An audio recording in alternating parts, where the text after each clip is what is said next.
அதுக்கப்புறம் எனக்கு வந்து இந்த மாதிரி ஒரு படம் இப்படி ஒன்று எடுத்துகிட்டு போகிறோன்னே அவங்க வந்து ரொம்ப நம்பி என்னை வந்ததுக்கு நான் முக்கியமான காரணமாக நினைக்கிறது இன்னொரு காரணம், எனக்கு ஃபஸ்ட்டு படமே மாவீரன் மாதிரி ஒரு பெரிய படம் எனக்கு அமைஞ்சிருச்சு. எனக்கு வந்து நான் இந்த படம் பண்ணியிருக்கேன், இப்படி ஒன்று இருக்குது, எனக்கு இப்படி ஒரு வாய்ப்பு கொடுப்பீங்களா, நான் எங்கேயுமே கேட்க வேண்டிய இதுவே எனக்கு அமையல.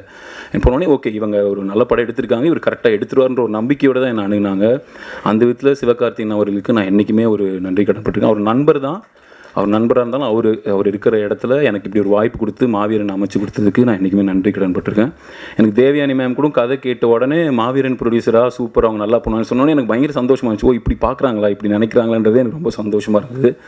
அதனால் அப்படி ஒரு விஷயம் நடந்தனால எனக்கு ரொம்ப போய் சிரமப்பட்டு தான் ஒரு ப்ராஜெக்டை வந்து நான் இவங்களை ஓகே பண்ண வைக்கணும் அப்படின்ற நம்பிக்கையில் கதை பிடிச்சிருச்சு. ஓகே இப்போ சித்தார்த் அவர்களும் ஒரு 24, 25வது வருஷம் அவருக்கு, சரத்குமார் சாருக்கு ஒரு 40வது வருஷம். இப்போ அவங்க வந்து ஒரு தயாரிப்பாளரை நம்பி இந்த படத்தை கொடுக்கலாம்